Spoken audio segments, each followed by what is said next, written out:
Americans love their cheese, but would they love it as much if it was labeled non-dairy? The New York Farm Bureau is opposing legislation that would require such a label if a cheese product is enhanced with milk protein concentrates, or caseins. You could have cheese sitting right there, and if it has any caseins or the byproducts, the MPCs, you could not call it a dairy product. And you think the consumers are going to buy this? The Farm Bureau says the labeling requirement would also affect certain brands of yogurt and lactose-free milk. The bill is sponsored by the chairman of the State Senate Agriculture Committee, Darrel, Aubertine, himself a dairy farmer for 30 years.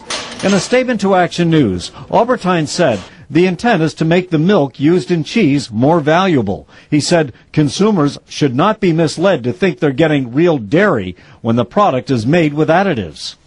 Now, according to Aubertine's bill, if a product like these Kraft singles is enhanced with concentrated milk protein or caseins, it would have to be labeled non-dairy. Nancy Weber operates a small dairy farm near Mexico in Oswego County. She says 10 years ago, Aubertine's bill would have protected local cheese producers from foreign competition.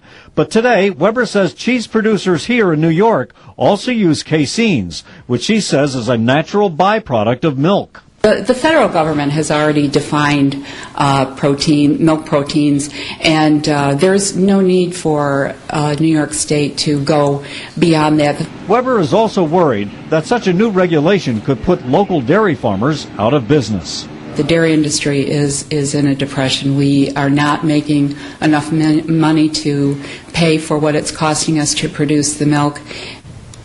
Now, Aubertine's statement to us, which we posted on our website, also says the senator is willing to, quote, improve the legislation by working with New York Farm Bureau and consumer groups as well. Well, and the dairy farmers say these caseins are a natural byproduct, right. So maybe these labels aren't necessary. Well, this is what I'm told. Caseins occur naturally in milk. It's when they're concentrated so they become milk of proteins, and they're then used as an additive to various dairy products that Aubertine wants to regulate them in the form of a label, which label says non-dairy.